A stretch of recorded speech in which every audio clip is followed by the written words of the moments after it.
ეხლა გადავდივართ პოლიტიკურ არენაზე მიმდინარე სიახლეებზე, როცა ისრაელში 27 ოქტომბერს დანიშნულ არჩევნებამდე 3 თვეზე ცოტა მეტი რჩება. გამარჯვებას ბენიამინ ნეთანიაჰუ მოიპოვებს.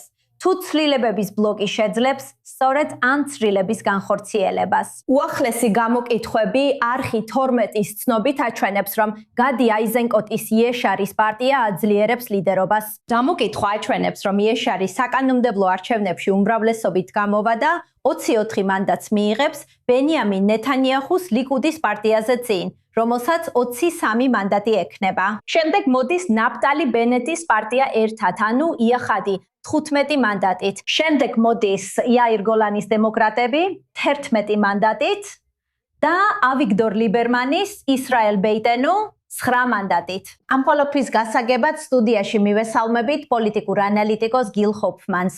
გილ, გამოკითხვებს დრო სჭირდება და ამ ეტაპზე ძალიან რთულია ზედმეტი შეფასება, ჯერ კიდევ 3 თვეზე მეტი დარჩა. ამის მიუხედავად, დადი აიზენკოტი პროგრესს აღწევს, ამაში ეჭვი არ არის. რა არის თქვენი მთავარი დასკვნები ბოლო გამოკითხვებიდან? რომ ეს ორი კაცის ბრძოლად ყალიბდება. ნეთანიაჰუს ყოველთვის სჭირდება ვინმე, ვის წინააღმდეგაც იბრძოლებს და ისრაელის ხალხს ბოროტად წარმოუჩენს. ამიტომ გადი აიზენკოტი იქნება ის ადამიანი, ვის წინააღმდეგაც ამას გააკეთებს. და იცით, როცა აიზენკოტს ნაკლები მხარდაჭერა ჰქონდა, ეს ისეთი დიდი პრობლემა არ იყო. მაგრამ ეხლა ნეთანიაჰუ თავს საფრთხეში გრძნობს და ტრამპი არ აძლევს უფლებას ირანს დაესხას თავს ამ მომენტში.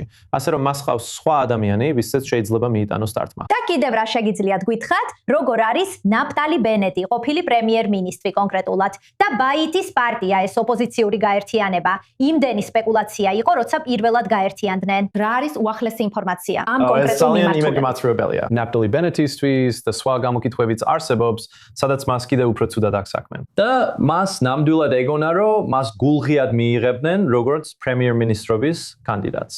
და აქ არჩევნებში ხდება ის, რომ ბრძოლა ძირითადად პიროვნებაზეა ორიენტირებული და არა საკითხებზე. მაშინ არა ნეთანიაჰუს კანდიდატი ავტომატურად იღებს დიდ მხარდაჭერას იმ ადამიანებისგან, ვისაც შესაძლოა ნაფტალი ბენეტი ან ვინმე სხვა ურჩევნოდათ პრემიერ-მინისტრად. მაგრამ მათი მთავარი მიზანი ამ არჩევნებში ნეთანიაჰუს მოცილებაა. და რომელი კანდიდატი წარიქნება ამ საქმეში ნომერ პირველი, ის დაზარალდება. ეს ის დროა საარჩევნო კალენდარში, როცა რეკლამებში უკვე ღია შეტევები დაიწყო და ამჯერად სწორედ ხელოვნური ინტელექტის რეკლამებია განსაკუთრებით აქტუალური. და სიმართლე რო თქვათ, ისინი სათმაოდ უსიამოვნოა. ზოგიერთმა მათგანმა საპასუხო რეკლამებიც გამოუშვა. მოგვიყევი, რა ხდება ამჟამად კამპანიის გზავნილების კუთხით. დავიწყოთ ბენიამინ ნეთანიაჰუთი, შემდეგ გადი აიზენკოტის პასუხით და ახლა სულ ცოტა ხნის წინ ახალი რეკლამა ბენი განცისგანაც. კარგი, ნეთანიაჰუმ გამოაქვეყნა რეკლამა, სადაც გადი აიზენკოტი თითქოს ჯარისკაცისკენ გარბოდა. კარგია, მიხარია რომ ეკრანზე ხედავთ ამას. და შემდეგ ის ჯარისკაცს გვერდს უვლის და შემდეგ მიდის და ეხუტება მანსურ აბას. ეს არის ნეთანიაჰუს მთავარი კამპანია. მისი მიდგომაა, რომ მისი თვის აიზენკოტი არაბებს უტოლდება. შეგიძლიათ ამას რასისტული უწოდოთ. ნეთანიაჰუს ეს ადრეაც გაუკეთებია, მაგრამ რაც არის, ის არის და შემდეგ რა თქმა უნდა აიზენკოტმა ნათლად თქვა, რომ ნეთანიაჰუმ მანსურ აბას მისცა ლეგიტიმაცია. და გადიმ, შემდეგ კი ბენი განცმა გააკეთა ის, რაც შეიძლება გადის უნდა გაეკეთებინა და საკუთარი რეკლამა გამოაქვეყნა. ეს აჩვენებს ნეთანიაჰუს, რომელიც გარბის იმავე ადამიანის გვერდით და ეხუტება ულტრაორთოდოქს კანდიდატს. გოლდკნოფი ხელში უჭირავს პლაკატი წარწერით. სიკვდილი გვირჩევნია გაწვევას. ასე რომ, სიტუაცია ძალიან დამძიმდა, მაგრამ ყველა ცდილობს თავისი გზავნილი გაამყაროს და ყველა ერთგვარად ცდება. და არჩევნების დღემდე ბევრ ცვლილებას ვიხილავთ პოლიტიკურ რუკაზე. დღეს საღამოს მე-13 არხზე გავიდა რეპორტაჟი, რომ მანსურ აბასი აპირებს თავისი პარტია გადააქციოს ებრაულ არაბულ პარტიად.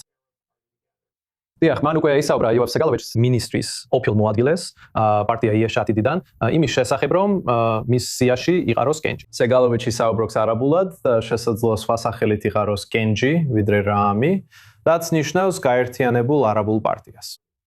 ასე რომ შეიძლება მარჯვენა ფლანგზე იყოს არაბული პარტია. იოსეფ ჰარედი, აქტივისტი, რომელიც ძალიან პრო-ისრაელურია, ის განიხილავს შესაძლებლობას შექმნას საკუთარი პარტია, რომელიც ამ არჩევნებში მიიღებს მონაწილეობას. და ნეთანიაჰუს მისმა ადამიანებმა ისაუბრეს იმაზე, რომ შეიძლება მისთვის გამოყონ წინასწარ გამოყოფილი ადგილი.